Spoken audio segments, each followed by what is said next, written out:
I stood by the glass window, admiring the view, when I suddenly noticed a figure in the window across from mine. I widened my eyes and looked again carefully. There was actually a man staring at me in a strange way from the opposite building. Just as I was starting to feel confused, my husband suddenly spoke up. I assumed I was just too tired and seeing things, so I didn't think much of it and went back to bed. The next day, I turned on the TV and unexpectedly saw a horrifying news report. A murder had taken place in the building across from my apartment, and the victim was a young woman. That instantly reminded me of the man who had been watching me through the window the night before. I quickly told my husband about it, but he hadn't noticed anything unusual. He comforted me, saying it was probably just a coincidence. Not wanting him to worry too much, I didn't say anything else. But the incident had already left a shadow in my mind. As I walked down the street, I constantly felt like someone was following me. I stopped and looked back, only to realize it was just a passerby. Was I simply too nervous? To calm myself down, I went to a movie theater. But not long after I sat down, a man appeared behind me. I immediately felt like he was following me. Slowly, I turned my head, wanting to see his face clearly, but at that moment, the man suddenly leaned toward me.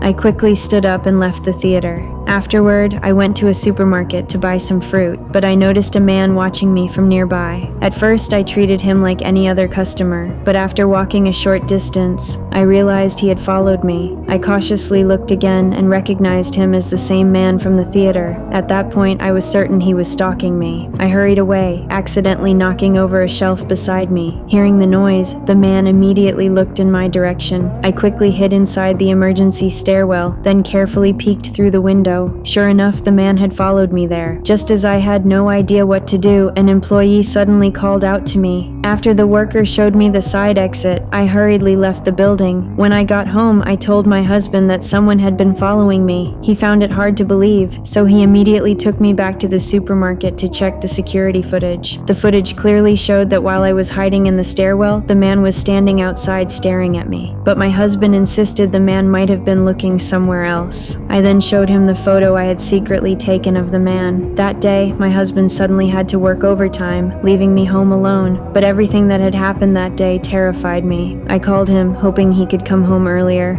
After hanging up, I walked to the window. I wanted to see if anyone was watching me from across the street. Thankfully, the opposite window was tightly shut. But just as I was about to breathe a sigh of relief, someone suddenly knocked on my door.